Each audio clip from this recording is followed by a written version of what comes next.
शिवप्रेमी आक्रमक झाले। तहसील कार्यालयातील छत्रपती शिवाजी महाराजांचा पुतळा हटवल्याने शिवप्रेमींनी आंदोलन केलं। कोणतीही परवानगी नसताना शनिवारी रात्री शिवाजी महाराजांचा पुतळा हटवल्याचा आरोप आंदोलकांनी केला। दरम्यान संतप्त शिवप्रेमींनी तहसील कार्यालयात तहसीलदारांना घेराव घातला होता। संतप्त आंदोलकांना शांत करण्यासाठी आणि मध्यस्थी करण्यासाठी खासदार निलेश लंके या ठिकाणी पोहोचले होते।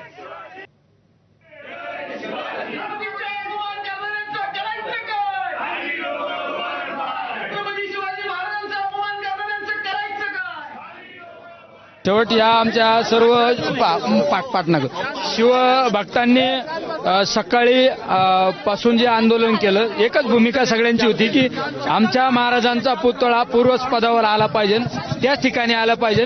त्या मागणीला यश आलं। ज्या चौताऱ्यावर महाराज विराजमान झालेले होते त्या चौताऱ्यावर खऱ्या अर्थाने महाराज विराजमान होतील। हे सर्व आमचे शिवभक्त मंडळी सकाळपासून या ठिकाणी उपस्थित।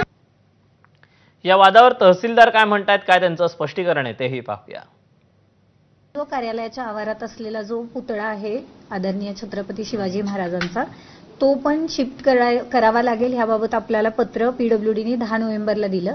त्या अनुषंगाने आपण कलेक्टर ऑफिसला परवानगी मागितली। रितसर जी प्रक्रिया आहे ती फॉलो झाली। 12 नोव्हेंबरला तशी परवानगी प्राप्त झालेली आहे पुतळा शिफ्ट करण्यासाठी।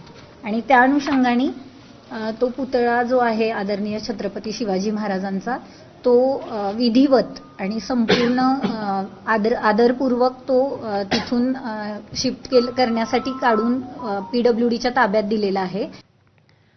राज्यात अनेक ठिकाणी दोन्ही राष्ट्रवादीची युती